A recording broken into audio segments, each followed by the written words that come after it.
She woke up in a stranger's bed, her head pounding like a war drum, every muscle aching as if she'd run all night.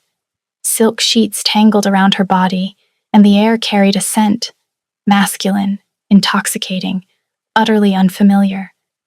Panic clawed at her throat as fragments of memory surfaced. A crowded tavern, a heated glance across the room, then nothing but black void. And there, rising from the bed's edge, was the most dangerous man in the kingdom, the Alpha King, his amber eyes fixed on her with a mix of regret and fire. What Helena didn't know yet was that this forgotten night wasn't just passion. It was the spark that would ignite a war, with a twist that would change everything she thought she knew about her own heart. Helena's eyelids fluttered open to a canopy of deep crimson velvet, embroidered with golden wolves. Her mouth tasted of stale wine and regret, and as she shifted, a sharp twinge between her thighs made her freeze. Naked. Completely naked in a bed that wasn't hers. The room spun for a moment. Opulent stone walls, flickering hearth embers, a massive four-poster bed carved with intricate runes. This wasn't the modest inn chamber she'd rented in the capital's underbelly. This was God's. This was the royal palace. Her heart slammed against her ribs like a caged bird. She bolted upright, clutching the sheets to her chest, and that's when she saw him. King Hugo stood by the window, his broad back to her, dressed only in loose trousers that hung low on his hips. His golden hair, messy as if from restless sleep or something more carnal, caught the light, and the muscles of his shoulders tensed under her gaze. He turned slowly, those piercing amber eyes locking onto hers, and Helena felt a jolt. He was beautiful in a lethal way, all sharp jaw and scarred torso, the alpha aura radiating from him like heat from a forge. But there was no warmth in his expression. "You shouldn't be awake yet," he said, his voice low and rough. He crossed the room, towering over the bed, and Helena instinctively shrank back, her mind racing through the fog.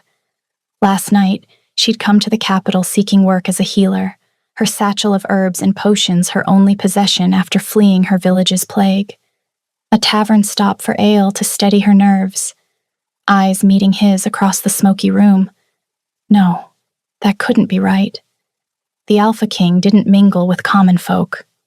Did he? "What happened?"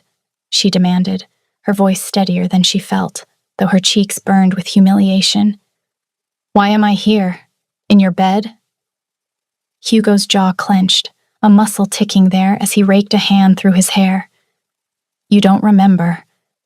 He glanced toward the door, as if expecting intruders, then leaned closer, his scent enveloping her, pine, smoke, and something primal that stirred an unwelcome heat in her core. "No one can know you slept here. If word gets out, it could destroy us both." "Destroy? I don't even know you." Helena's thoughts whirled. Had she been drugged? Seduced? Worse? She scanned the room for her clothes, spotting them crumpled by the hearth, her simple wool dress and cloak. No signs of force, but the ache in her body told a story her mind couldn't recall. Shame warred with anger. She wasn't some tavern wench, but a skilled herbalist who'd clawed her way through loss and hardship. Hugo sighed sharply, his eyes flickering with something like guilt. Or was it desire? He grabbed a robe from a nearby chair and tossed it to her, averting his gaze as she wrapped it around herself. "Last night, you approached me in the tavern, said you had information about a threat to the throne. We talked, drank. Things escalated." His words were clipped, evasive, and Helena's instincts told her he was hiding something. She wasn't a spy. She barely knew court gossip beyond whispers of the king's ruthless rule and his endless search for a mate to secure his line. "Why can't I remember?" she pressed, swinging her legs over the bed's edge, ignoring the dizziness. Her bare feet hit the cold stone floor, grounding her. "Did you do something to me?" His eyes darkened, a growl rumbling low in his chest. "I would never harm you. But there are forces at play here you don't understand. Get dressed. I'll have a guard escort you out through the servants' passages. Forget this happened, for your sake." Helena stood and met his stare head-on. She wasn't one to cower. Life had taught her resilience. But beneath the defiance, a spark ignited. His presence pulled at her, like an invisible thread tugging her closer. "If it's so dangerous, why let it happen at all? You're the king. You could have anyone." Hugo's hand shot out, gripping her arm, firm enough to send a shiver through her. His touch was electric, memories teasing at the edges, laughter in a shadowed booth, his lips brushing her ear, a desperate kiss that tasted of forbidden fire. "Because," he whispered, his breath warm against her skin. "In that moment, I couldn't stop myself, and neither could you." He released her abruptly, turning away, but not before she saw the conflict in his eyes. Helena's pulse thundered. What threat had she mentioned? Why him, of all men? And why did his nearness make her yearn for more? As she gathered her clothes, the mystery coiled tighter, promising dangers she couldn't yet see. Helena's fingers trembled as she snatched her dress from the floor. She turned her back to Hugo, because looking at him made the room feel too small, the air too thick. The robe slipped from her shoulders as she pulled the chemise over her head, then the dress, lacing it with jerky movements. Every tug of the ties sent another flash, calloused fingers undoing those same laces, a low chuckle against her throat, the scrape of teeth that hadn't quite broken skin. She squeezed her eyes shut until the images faded. Hugo hadn't moved. He stood with his arms crossed, watching her with the stillness of a predator deciding whether to pounce or retreat. When she finally faced him again, fully clothed, he held out a small leather pouch, her own, the one she kept tied at her belt. The contents clinked softly, vials of dried herbs, a knife, the few coins she hadn't yet spent. "You dropped this last night," he said, in the corridor outside the tavern. She took it carefully without touching his fingers. "Convenient that you kept it. I wasn't going to leave it for anyone to find." His tone was flat, but there was an undercurrent she couldn't place. "The servants' passage is behind the tapestry, third panel from the left. Follow it straight. It opens near the outer stables. There's a horse saddled and waiting. Take it and ride out before the morning watch changes." Helena stared at him. "You're giving me a horse? You're no prisoner." He met her gaze without flinching. "But you're also no longer invisible. If someone saw you enter the palace, or worse, saw us, together, questions will be asked. Questions neither of us can afford." She wanted to argue, to demand the full truth, but the pounding in her head had dulled to a steady throb, and the urgency in his voice was real. She nodded once and moved toward the tapestry he'd indicated. Her hand brushed the fabric and she paused. Hugo stepped closer, too close. "Helena." The sound of her name in his mouth sent a shiver down her spine. Had she told him her name? He must have read the question on her face. "You told me last night," repeated it like a vow when I asked who I was holding. Heat flooded her cheeks. She refused to look at him. "I don't make vows to strangers." "You did last night." His voice dropped, softer now, almost pained. "And I made one back." She whipped around. "What vow?" For a heartbeat, he looked like he might answer, might give her the peace that would make all of this make sense. But then his expression shuddered. "Go, before I change my mind about letting you leave." His words stung more than they should have. She lifted her chin and pushed through the tapestry without another word. The passage was narrow, damp, lit only by the occasional slit of gray dawn filtering through arrow loops. Her boots echoed too loudly on the worn stone. She forced herself to step lighter, heart hammering with every turn. The air grew colder, carrying the faint smell of hay and horse. When the passage finally opened into a small alcove near the stables, she almost stumbled into the open. A stable boy, no older than 16, stood holding the reins of a sturdy bay mare, saddled and ready. The boy's eyes widened when he saw her emerge from the hidden door, but he said nothing, only bowed his head and handed her the reins. "His Majesty said to ride west," the boy muttered, "past the river ford. Don't stop until you're clear of the city walls." Helena took the reins, fingers numb. "Thank you."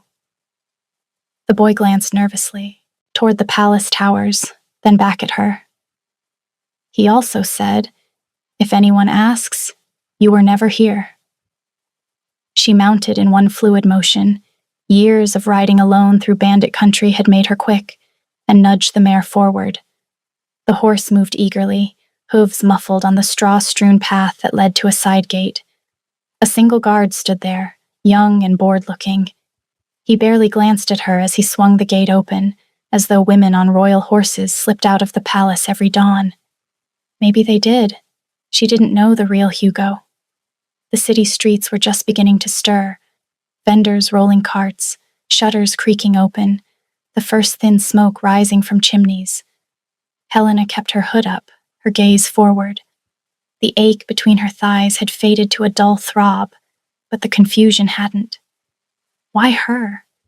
And why did the memory of Hugo's touch feel like something she'd been waiting for her whole life? She reached the western gate just as the sun cleared the horizon, painting the snow-dusted mountains in pale gold. The guards there waved her through without question, another sign of Hugo's reach, or his haste to be rid of her. She rode faster once the city fell behind, the wind whipping her hood back, stinging her eyes. Only when the palace was a distant white smear against the hills did she slow.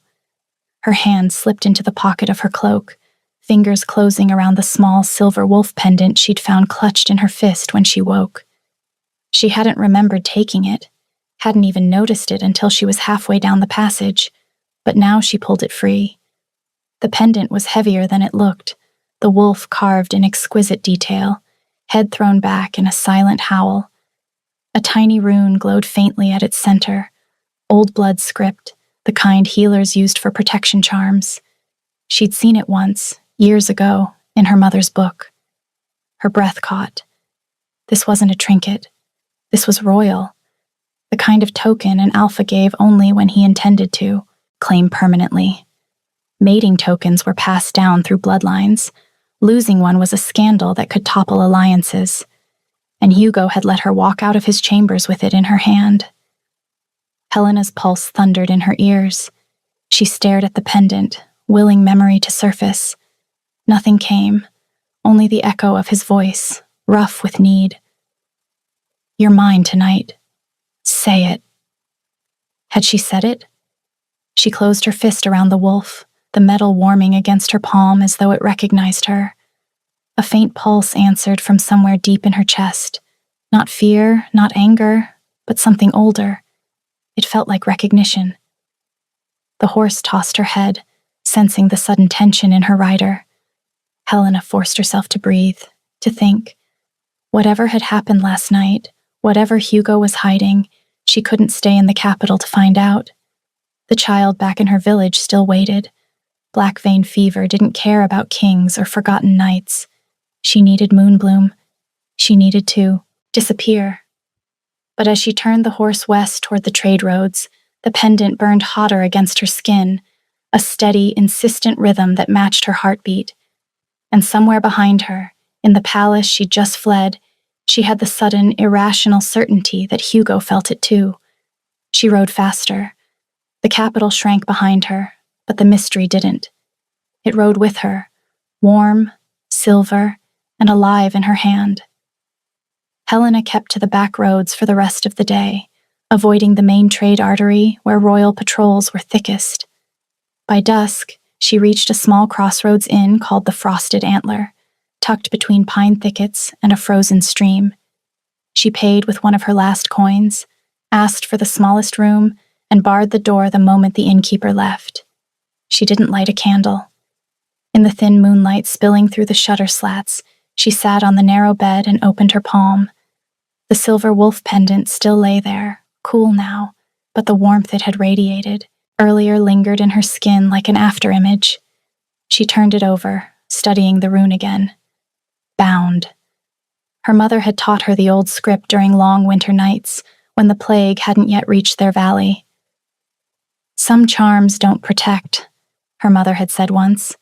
They bind, and binding is dangerous when the blood doesn't match.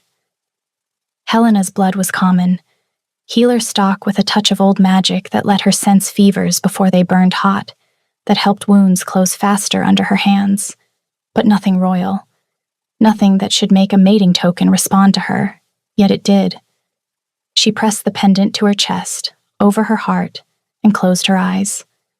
The world tilted around her. Not a full memory, but a rush of sensation so vivid it stole her breath. A shadowed booth in the tavern, the air thick with pipe smoke and spilled ale. Hugo, in dark leathers, hood drawn low, leaning across the scarred table, amber eyes locked on hers. His voice, quieter than she, remembered from the palace, rough with interest. "You're not afraid of me." "I'm afraid of the child who'll die if I don't get Moonbloom," she'd answered, chin up. "His name is Pip. He's only 7. Fear of kings comes after fear of failing." He'd laughed, surprised, genuine. Then he'd leaned closer. "Tell me again about the poisoners hoarding the herb, names, places, everything." She had.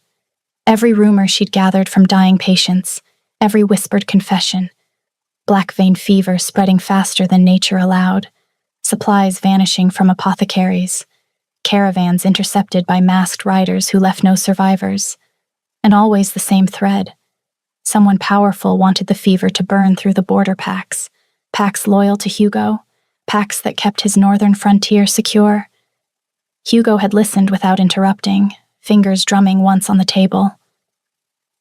"You've walked into something bigger than a dying child, healer." "I didn't walk in," she'd shot back.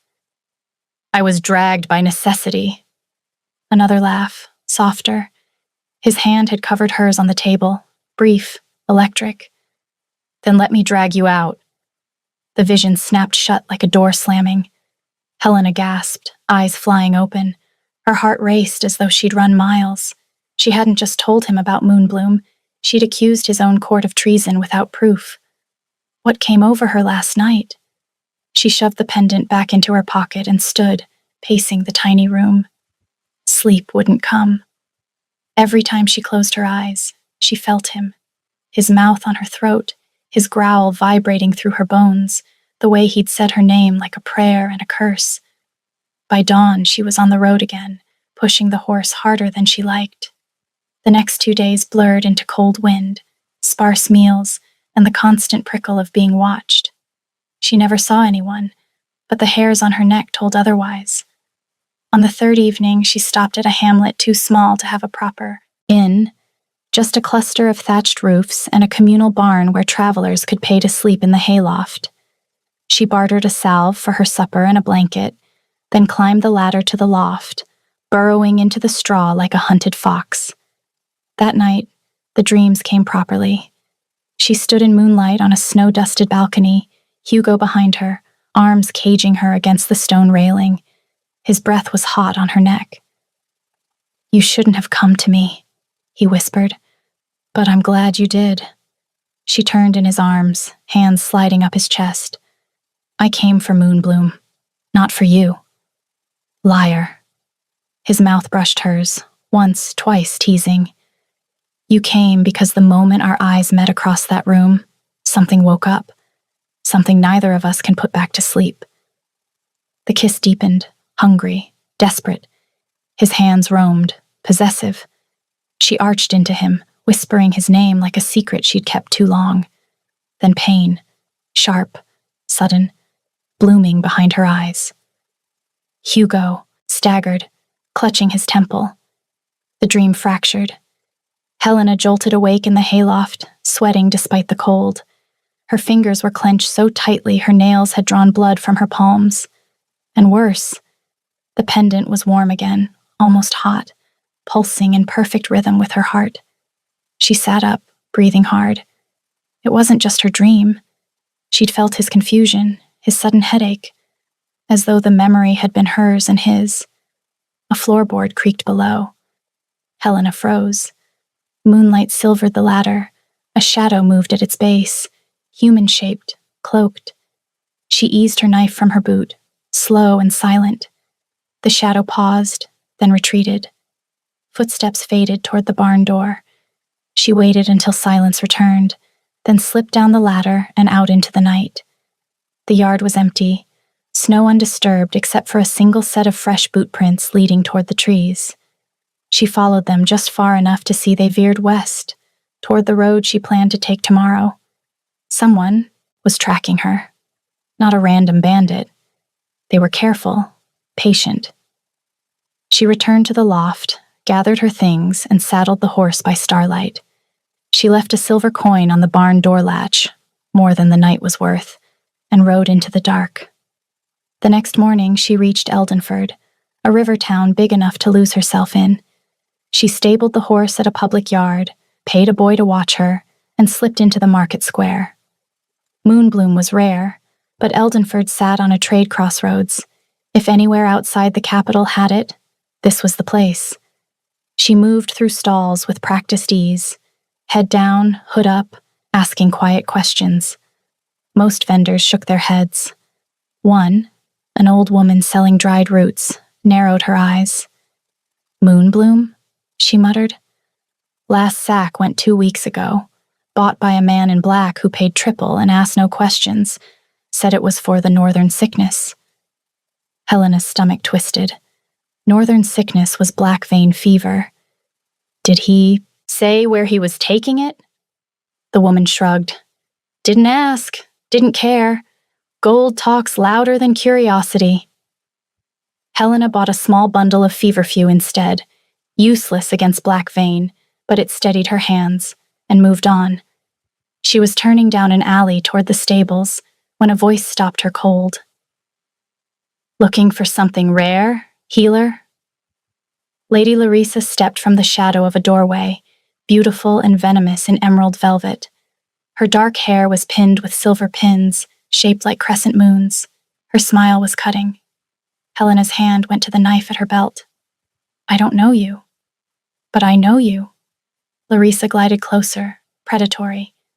"Helena of Willowvale, herbalist, savior of dying children, and, very recently, guest in the king's bed." Helena's blood turned to ice. "If you're here to threaten me, I'm here to warn you." Larissa's eyes flicked to Helena's pocket, where the pendant lay hidden. "Hugo thinks he can erase one reckless night. He can't. Not when you still carry his mark." Helena took a step back. "I don't carry anything of his." Larissa laughed softly. "The token in your pocket would disagree. Mating pendants don't lie, little healer. They burn when the bond wakes, and yours is burning, isn't it?" Helena said nothing. The pendant was in fact warm again, had been since the dream. Larissa circled her slowly. "He drank wine that night. So did you. I made sure of it. A subtle weave, memory silk, spun by a mage who owes me favors. It was supposed to make him forget any indiscretion, make you forget everything, but something in your blood resisted. Old blood, perhaps? A healer's touch of the ancient rites?" Helena's mind raced. "Poison. Why?" "Because he's mine." Larissa's voice dropped to a hiss. "Betrothed. Promised. The council needs our alliance to hold the eastern passes. A common-born healer with storm-gray eyes and no title doesn't fit the plan." Helena's jaw tightened as she lied. "I remember nothing." "But you will." Larissa leaned in, close enough that Helena caught the scent of winter roses and something metallic. "The weave is fraying. Dreams bleed through. Touches linger. And that pendant, it's calling him. Every heartbeat you share pulls him closer. If you stay in these lands, he'll find you. And when he does, the court will tear you apart to protect their precious alliances." Helena met her gaze without flinching. If you're so confident, why warn me? Why not kill me now? Larissa's smile returned, cold, satisfied. Because dead, you're a martyr. Alive and running, you're a problem that solves itself. Go home, little healer. Cure your village. Forget the king. She turned on her heel and vanished into the crowd. Helena stood frozen for a few long seconds. Then she moved, fast. Back to the stables, past the boy, onto the horse. She rode south this time, not west, toward the hills where moonbloom sometimes grew wild in sheltered ravines. If the black market wouldn't sell, she'd harvest it herself. But as the town fell behind, the pendant flared hot against her thigh. And in the palace, miles away, Hugo woke from the same dream, her body under his, her name on his lips, and snarled into the empty dark. She's running, his wolf growled inside his skull. Find her, before they do.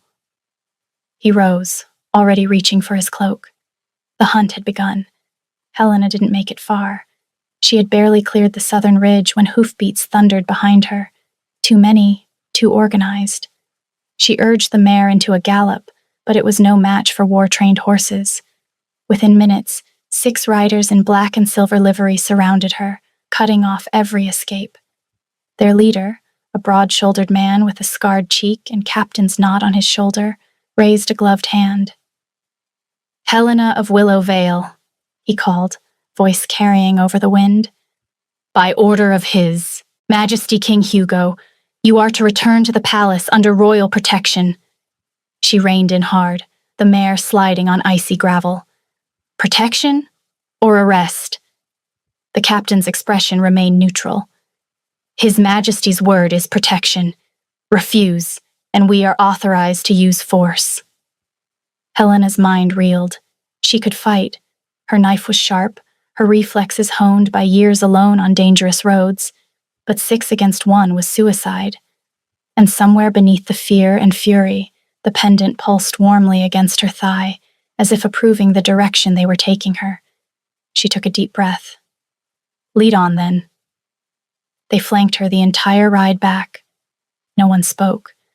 The palace gates opened without question, and they escorted her not through the servants' passages this time, but the main courtyard, past staring guards, whispering maids, and courtiers who fell silent as she passed. She kept her hood up, chin high, refusing to shrink. They delivered her to a private solar on the eastern wing, smaller than the king's chambers, but no less luxurious. Tapestries of ancient hunts lined the walls. A fire roared in the hearth. The captain bowed once and withdrew, closing the heavy oak doors behind him. She was alone for perhaps 10 heartbeats before they opened again. Hugo stepped inside, still in riding leathers, cloak dusted with snow. His golden hair was wind-tossed, his amber eyes blazing with something raw. Relief, fury, hunger, all tangled together. He shut the door with deliberate force and crossed to her. "You ran," he said. "You told me to go." Helena lifted her chin. "I followed orders." His jaw tightened. "I told you to forget, not to vanish into the wilds where anyone could cut your throat." "I've survived worse than assassins." She met his gaze without flinching. "And I still don't have Moonbloom. The child in my village, he's safe." Hugo cut her off. "I sent riders north at dawn with 3 full sacks of the herb." Helena blinked, the fight draining out of her for a moment. "You did?" "I gave my word I'd help you." He stepped closer. "I keep my promises, Helena, even when you don't remember them." The air between them thickened. She could feel the pendant burning against her skin again, a steady throb that echoed in her chest. "Then tell me the truth. All of it. No more evasions." Hugo studied her for a long moment, then gestured to the 2 chairs by the fire. She sat. He remained standing, one hand braced on the mantel as though he needed the distance. "The night we met wasn't chance. You walked into that tavern looking for Moonbloom. I was there undercover because I'd heard the same rumors you had. Someone hoarding the herb to weaken my border packs. I wanted names. You gave them without hesitation, without fear. And the moment our eyes met, he exhaled sharply. My wolf went still for the first time in years, like he'd finally found the thing he'd been pacing for. I felt it in my chest, in my blood. It's the mate bond. Helena's breath caught. Mate bond. She'd heard the stories, fated pairs, unbreakable connections, but they were rare, almost mythical among common folk. You're saying we're mates? Hugo didn't answer with words. He reached out instead, slow, deliberate, and brushed the back of his knuckles along her jaw. The contact was featherlight, barely there, but the moment skin met skin, the solar room vanished. Helena was back in the tavern booth, but this time she wasn't seeing it from her own eyes. She felt Hugo's heartbeat pounding against his ribs, felt the raw surge of his wolf rising like a tide the instant their gazes locked across the smoky room. Mine.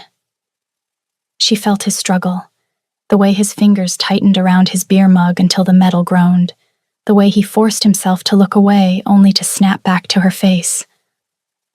Larissa's alliance holds the East. The Council will never accept this. His kingly mind was ice-sharp, listing every political reason to walk away. But beneath it, insistent, his wolf pressed closer to the surface, tail low, ears forward, eyes fixed on her like she was the only star in his sky.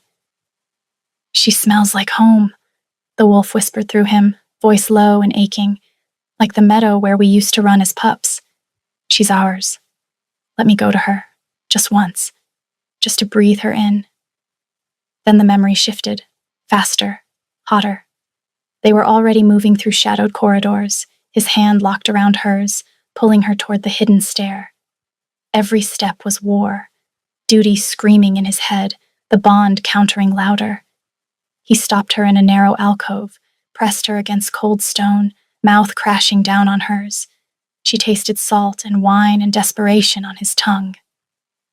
I can't, he growled against her lips, even as his hands slid under her skirts, lifting, pinning. I shouldn't. Then stop, she whispered back, her own voice, fierce, challenging. But her fingers were already in his hair, tugging him closer. He didn't stop. The memory surged forward in flashes, his teeth grazing her throat, her nails raking his shoulders, the moment he lifted her against the wall and drove into her with a broken sound that was half growl, half plea. She felt his awe, his terror, his absolute surrender, felt the exact second he reached into his tunic, pulled the silver wolf pendant free, and pressed it into her palm while still buried inside her. Take it, his wolf begged through him, soft and fervent. Keep it against your heart. Even if tomorrow I forget your name, keep this piece of us, so I can find you again, so I can come home. Then darkness, swift, chemical, the poison flooding in like ink through water.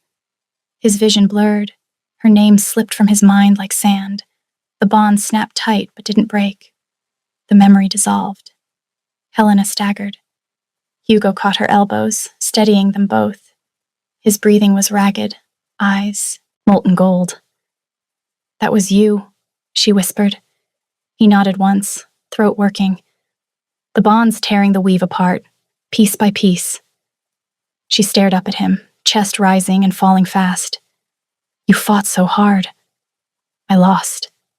His voice cracked on the word. And I've been losing every day since. Helena's throat tightened. So what now? Before she could respond, a knock shattered the moment, sharp, urgent. Hugo released her, crossed to the door, cracked it open. The young page's whisper reached her. Trouble in the council chamber. Stay here, he told her. Bar the door. Don't open it for anyone but me. He left without another word. The solar felt colder without him. Helena paced, thoughts racing. Mate bond, poison, Larissa's threats. It was too much, too fast. She sank into the chair by the fire, pulling the pendant free. It glowed faintly now, the rune pulsing like a second heartbeat. She heard the soft click of a latch. A maid entered. Young, nervous, carrying a silver tray with a teapot and cup. "His Majesty said you might be thirsty after your journey, my lady. It's chamomile. Calming." Something in the girl's eyes, too wide, too glassy, set Helena's instincts on fire. She stood slowly. "You can leave it with me." The maid curtsied and backed out. Helena waited until the door closed, then approached the tray. The tea steamed gently. She leaned close, inhaling. A faint, bitter undertone. Nightshade.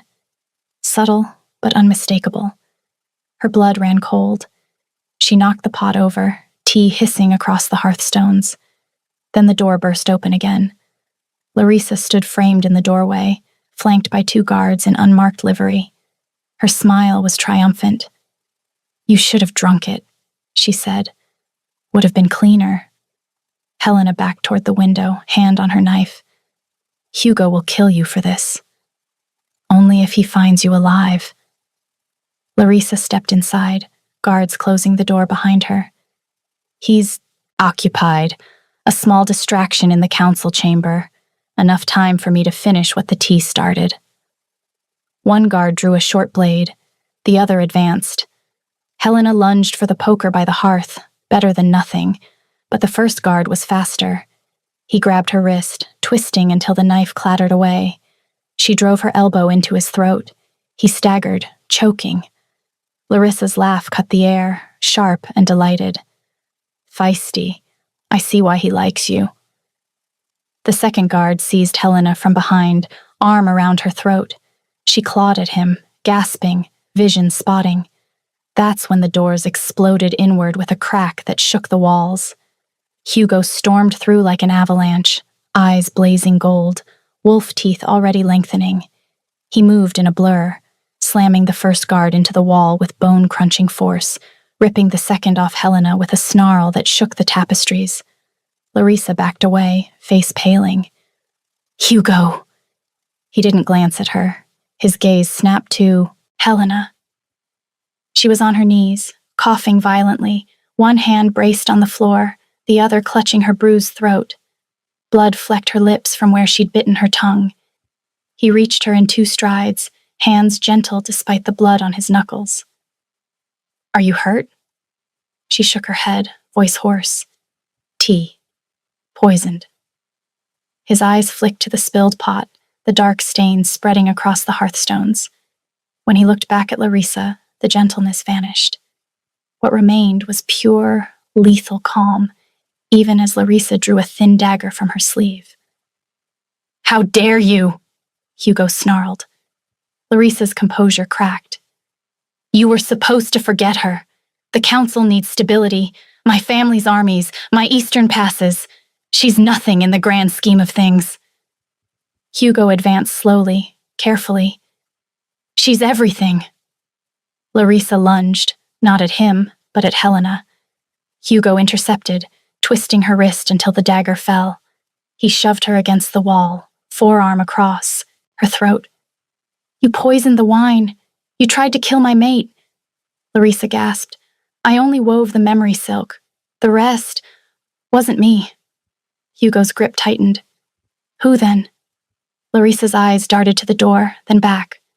"Halo," she whispered. "He wanted the throne, planned to kill you after the wedding, frame me, rule through a puppet heir. I was merely useful." Hugo went still. Then slowly, he released her. She slumped, coughing. "Guards," he called. The original captain appeared instantly. "Take Lady Larissa to the lower cells. No visitors, no contact." As they dragged her away, Hugo turned back to Helena.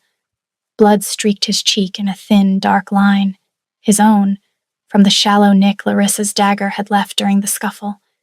He lifted a hand to wipe it away, but the moment his fingers brushed the cut, his expression changed. A flicker, barely there. Then his pupils blew wide. He froze mid-motion. The blood on his fingertips wasn't just red anymore. It gleamed with an oily, unnatural sheen under the firelight. A faint, sickly sweet scent drifted up, bitter almonds mixed with rotting flowers. That wasn't just any blade. It was poisoned. Hugo's knees buckled. He caught himself on the edge of the mantel, knuckles whitening, but the tremor started in his hand and raced up his arm like wildfire. Veins stood out against his skin, first pale, then darkening to ugly black threads spidering outward from the wound. The poison was moving fast, too fast, racing through open blood instead of swallowed tea. "Hugo?" Helena called out. He tried to straighten, but failed. His breath came in short, wet gasps. "Helena, get back." Helena lunged forward as he dropped to one knee, catching him under the arms before his face hit the stone. His weight nearly dragged her down, heavy, solid, suddenly burning hot against her. Sweat beaded on his forehead in seconds.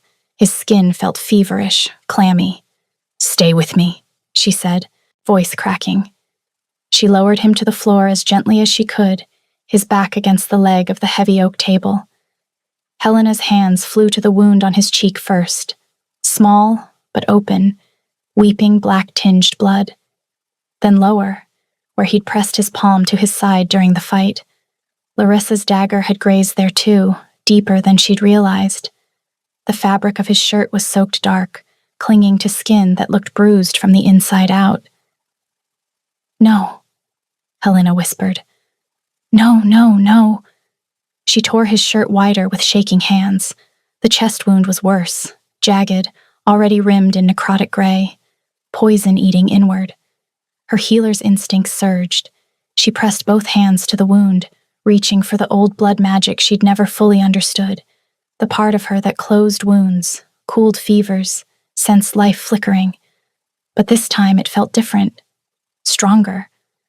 The pendant flared hot against her chest, and something answered from Hugo's side, a golden thread connecting them, pulsing in time with their heartbeats. The bond. She poured everything into it, her magic, her fear, her stubborn refusal to lose him now that she'd found him. Light bloomed under her palms, soft gold, warm as sunlight. The poison retreated, black veins fading. Slowly, painfully, the wound knit closed, leaving only a thin pink line. Hugo gasped, eyes snapping open. Amber bled to gold, then back. "Helena." Tears burned her eyes. "Don't ever do that again." He cupped her face, thumbs brushing her cheeks. "I'd take 1,000 blades for you." Then he kissed her. Not the hazy, poisoned fragments of their lost night. This was real, fierce, desperate, full of everything they'd both been denying. His mouth claimed hers like a vow. She kissed him back with equal hunger, hands fisting in his torn shirt. The bond roared to life between them. Memories flooded in, not hers alone, but theirs. The tavern laughter, the garden whispers, the bed where he'd growled her name and she'd answered with his. Every touch, every promise, every stolen breath. When they broke apart, Hugo whispered against her lips. "I remember everything. The way you laughed when I tried to intimidate you. The way you said, 'I'm not yours to claim,' right before you pulled me closer." Helena laughed shakily. "I was always a bad liar." He smiled. "I know." Then his expression sobered. "Halo, my uncle. If Larissa's telling the truth." Helena tightened her grip on him. "Then we face him together." Hugo nodded, rising slowly, pulling her with him. The bond hummed between them, strong, certain, alive. And somewhere in the palace depths, Lord Halo felt the first shiver of something ancient waking up to hunt him. The throne hall was lit like a battlefield at dusk, torches spitting in iron sconces, long shadows clawing across marble floors. Banners of the royal wolf hung limp in the still air. The council had been summoned under the guise of an emergency audience. Every lord and lady who mattered stood in uneasy rows, murmuring. No one knew why they had been called at this hour. No one knew Larissa had been freed from the cells an hour earlier, a shadow slipping through corridors Halo controlled, Hugo entered first, Helena at his side. Not hidden, not cloaked. She wore a simple blue gown one of the maids had pressed on her, but she walked with her chin up, storm gray eyes scanning faces. Hugo's hand rested lightly at the small of her back, possessive, protective, public. The bond thrummed between them, steady as a second heartbeat. The hall fell silent.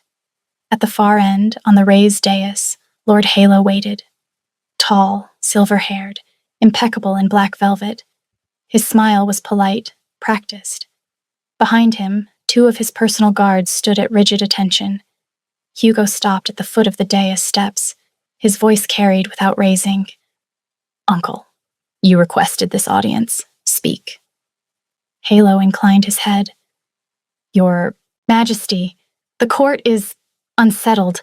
Rumors of a common healer in your chambers, a betrothed lady imprisoned without trial. The Eastern Alliance teeters. The people need clarity." Helena felt Hugo's wolf stir, low, dangerous. "Clarity," Hugo repeated. "Very well." He lifted his hand. Helena placed hers in it, their fingers laced. The pendant at her throat flared once, bright, golden, and the bond surged. Helena felt Hugo's alpha power flowing into her like a river of molten gold, meeting the old blood magic that had always simmered quietly in her veins. The ancient healer rites her mother had whispered about, the kind that could bind oaths, reveal hidden truths, project echoes of betrayal when the blood was strong enough, woke fully for the first time. Light bloomed between their joined hands, soft at first, then sharp and undeniable. A shimmering veil rose like heat from sun-baked stone. Images formed in the air above the dais, vivid, three-dimensional, impossible to dismiss as trickery. The tavern booth, Helena's bold approach, Hugo's wolf awakening in awe. The alcove kiss, desperate, claiming. The bed, his teeth at her throat, her name on his lips, the pendant pressed into her palm with trembling reverence. Then the poison flooding in, wine turning black in goblets, memory silk weaving through minds like spider thread. Larissa's laughter as she watched from the shadows. Halo's voice, cold and clear. "Make him forget her. After the wedding, the throne will be mine. I will kill him quietly. The puppet heir will be easy to control." Gasps ripped through the hall. Lords stepped back. Ladies clutched jewels at their throats. Halo's face drained of color. "Illusion," he snapped. "Witchcraft. She's bewitched him." Hugo's voice cut through the hall. "This is no illusion. This is truth, shared through the mate bond, witnessed by every soul here." The projection shifted. Helena's healing hands on, Hugo's poisoned wound, light pouring from her palms, black veins retreating. The court watched as the king bled for her, saw her save him, saw the bond flare between them. Helena's voice rang out, clear and steady. Lord Halo poisoned the wine. Larissa wove the memory silk at his command. They hoarded moonbloom to weaken the border pacts. Your pacts, my lords. They planned regicide, but they failed. Murmurs turned to shouts. Guards shifted uneasily. Halo's hand dropped to his belt, where a dagger hilt glinted. Then Larissa stepped from behind a pillar at the side of the dais, freed, armed, eyes wild. She held a short, curved blade already drawn. "We have to think of the greater good," she hissed. "King Hugo will never sit secure with a common witch at his side." The throne hall had become a powder keg, torches guttering, air thick with the scent of fear and steel. Every lord and lady stood frozen in their ranks, breath held, as the projected memories faded like dying embers. Hugo and Helena stood at the foot of the steps, hands still linked, the bond between them a live wire. The golden light of their shared power dimmed, but the hall's silence was deafening. Every eye was on them. Every heart waited for the next move. Halo broke first. He laughed, low, bitter, the sound scraping like a blade on stone. "You think visions win wars, Hugo?" He stepped forward, drawing a long, black-handled dagger from beneath his cloak. The blade shimmered with an oily sheen, poisoned, unmistakable. The court has seen your little light show. Now watch what real power looks like. He lunged first at Hugo, then changed course last minute and went for Helena. Hugo roared and moved, alpha speed blurring his form, but Halo was closer, trajectory perfect. Helena twisted, raising her arm instinctively. The dagger sliced deep across her ribs, hot agony exploding outward. Blood bloomed dark across her gown, soaking through in seconds. She staggered, breath punched from her lungs. Hugo collided with Halo like a battering ram, shoulder to chest, claws raking. They crashed sideways into the dais steps. Stone cracked. Halo's dagger flew from his grip, skittering across marble. Hugo pinned him, knee on his throat, fangs fully descended, eyes pure molten gold. But Larissa was already moving. She darted from the side, silent, vicious, blade flashing toward Helena's exposed back while Hugo was occupied. Helena heard the whisper of air behind her. She spun, too slow. The blade punched into her lower back, shallow, but the poison was immediate. Black fire raced through her veins like liquid night. She dropped to one knee, hand flying to the wound, blood slicking her fingers. Vision tunneled.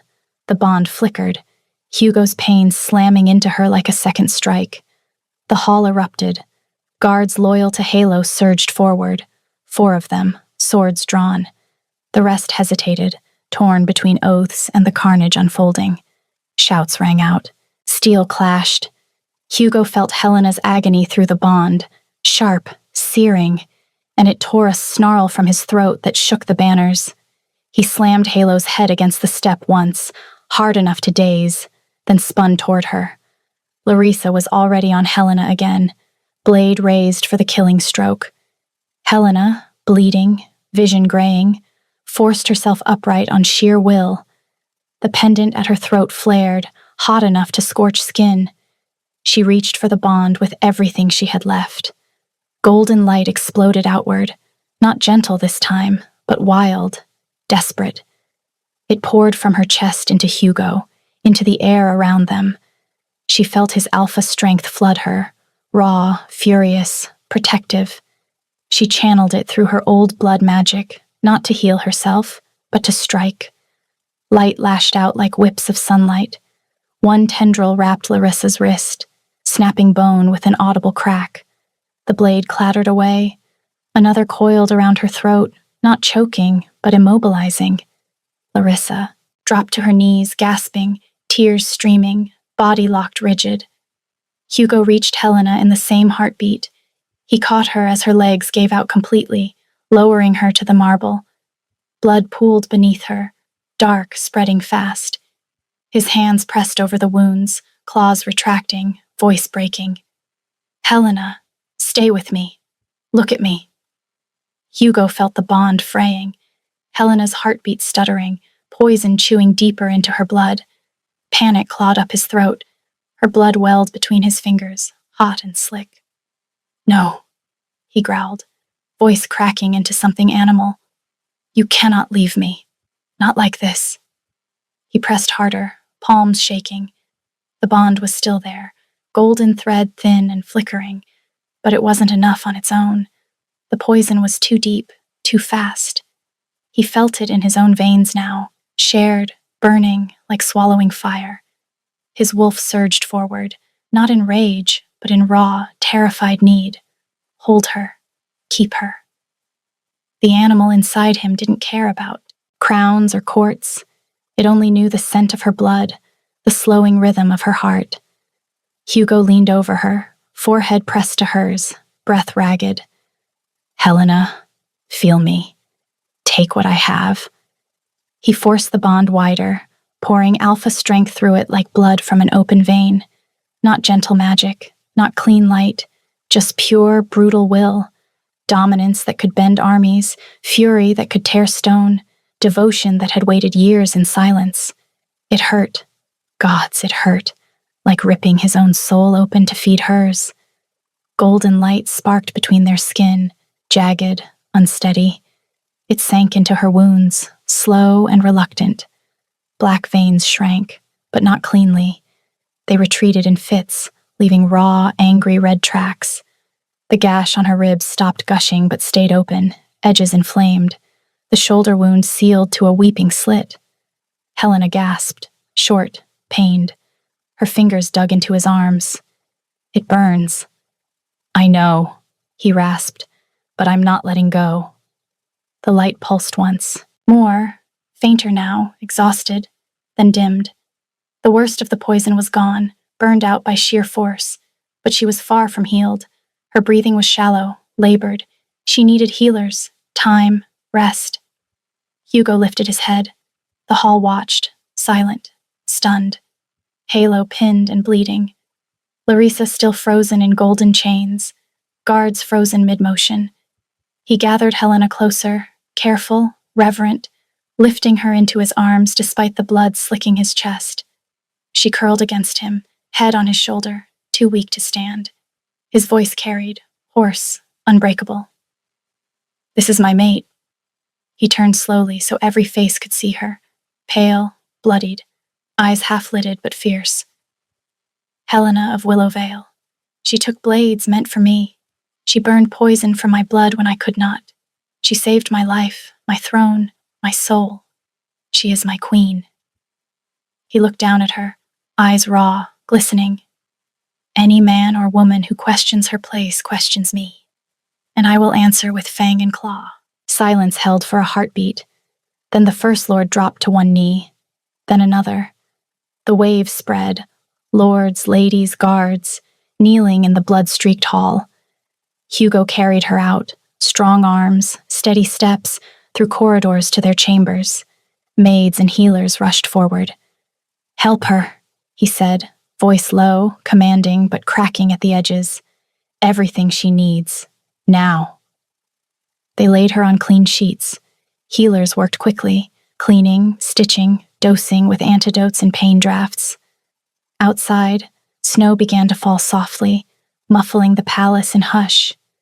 Inside their chambers, firelight played across the walls, catching on the fresh bandages wrapped around Helena's ribs and shoulder. The healers had left only minutes ago, promising she would mend, though the scars would stay, thin silver lines etched by poison and steel.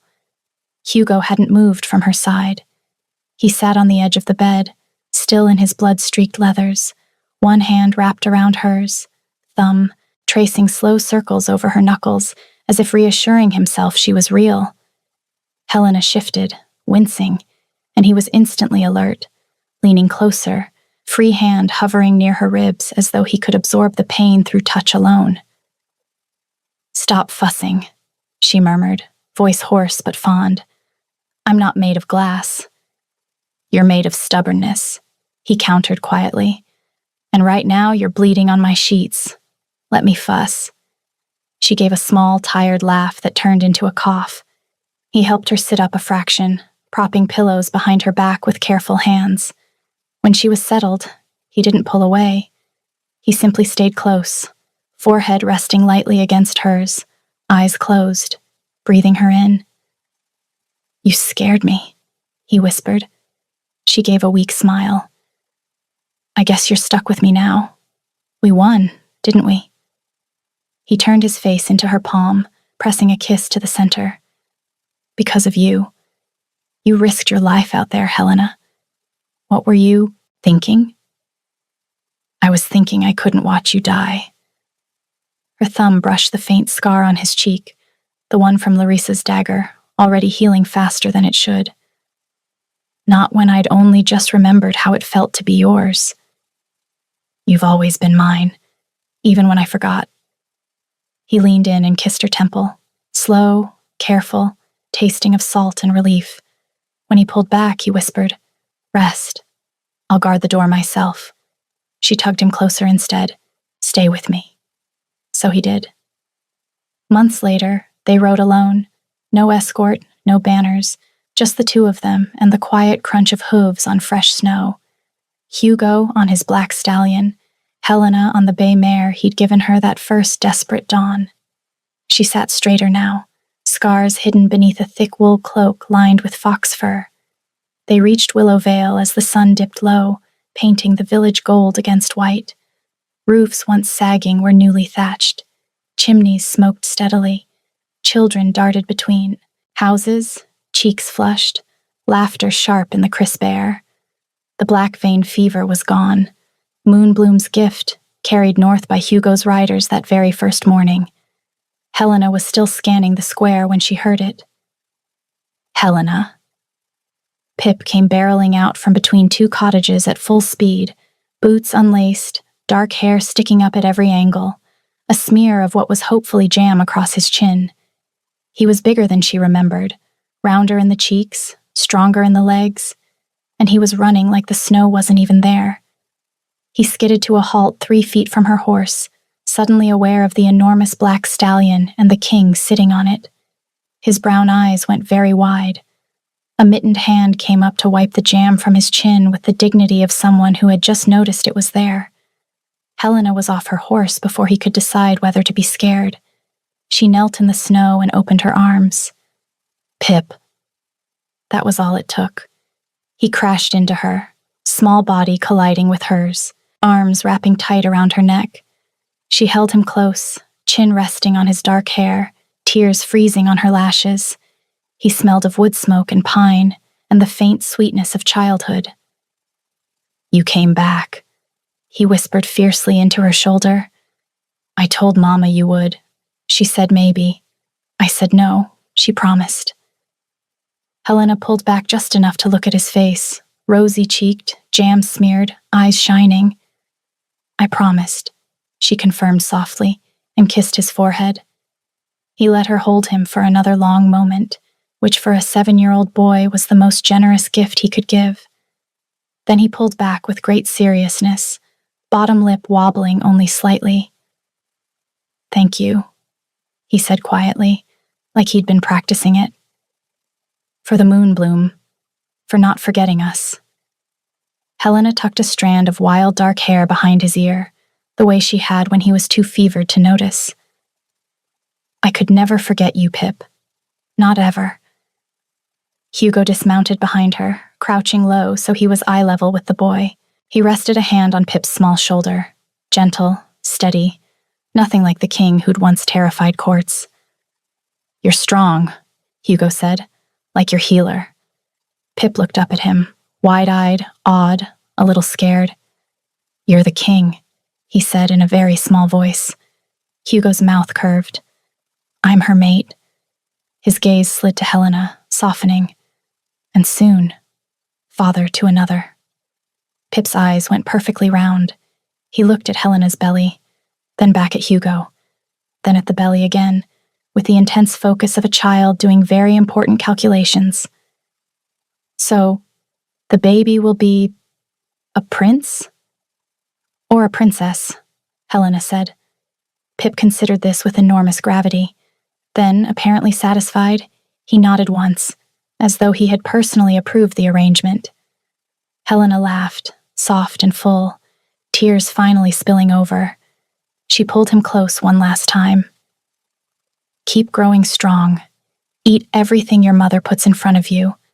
And when we come back next winter, I want to see how tall you've gotten. He nodded fiercely, then bolted, because across the square his mother was calling from a doorway, waving shyly at the king and queen with flour-dusted hands. Helena watched him go, hand resting on her belly. Hugo came up behind her, arm sliding around her waist, chin dropping to her shoulder. He's alive because of you, Hugo murmured against her temple. He's alive because we both kept fighting, she corrected. They mounted again and rode out as dusk deepened, snow swirling around them. Later, in the small cabin they'd claimed on the edge of the pine forest, far from the palace just for a week, Hugo built the fire while Helena sat wrapped in thick furs on the wide bench by the hearth. He settled behind her, long legs bracketing hers, arms coming around her waist. His chin rested on her shoulder, one hand splayed over the small swell of her belly. The bond thrummed, 3 heartbeats now, hers, his, and the tiny, perfect rhythm of their child. She's warm, his wolf observed, with great satisfaction. She smells like ours. Tell her again. Hugo pressed his smile into her hair. You're warm. Helena laughed. That's what you're thinking about right now? My wolf has simple priorities. Tell her she's beautiful, the wolf added, and that her neck looks particularly. Stop, Hugo muttered quietly. Helena tilted her head, amused. Was that him? He's enthusiastic, about everything. Hugo pulled her closer, mouth brushing her temple. Ignore him. Hugo's fingers drifted upward, tracing the thin silver scar that curved along her ribs. These are proof you chose me, he said quietly, even when it cost you. Helena leaned back into his warmth, tilting her head so her cheek brushed his. He pressed a kiss to the scar on her shoulder. I'll spend every day proving I'm worthy of that first night we almost forgot, of every scar you carry because of me. She caught his hand, lacing their fingers together over the curve where their future grew. You already are. You carried me out of that hall like I was the only thing that mattered. That's because you are, he said simply. She smiled, soft, tired but full of light. And now there's 3 of us. Our child will be a shifter, Hugo. It gives me some anxiety, wondering what it will feel like when they first shift, when they run faster than I ever could. Hugo's chest rumbled with a low, contented sound, half laugh, half wolf. They'll have your courage, your stubborn heart, and when they shift for the first time, I'll be there, holding your hand while we watch them chase snowflakes on 4 paws. He nuzzled her neck, warm breath against her skin. We'll teach them everything. How to run, how to heal, how to love without fear.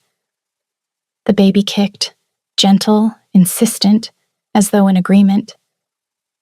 You're going to be unbearably protective, aren't you? Unbearably, he agreed. My wolf is already planning how to build a den around this cabin and never let either of you out of sight. She is carrying our pup, his wolf said with great urgency. She must be protected. New walls. Better walls. Also, have you noticed how beautiful she looks in firelight? Hugo, how lucky are we? They sat like that for a long time, wrapped in each other, listening to the crackle of the hearth and the soft, steady rhythm of 3 heartbeats.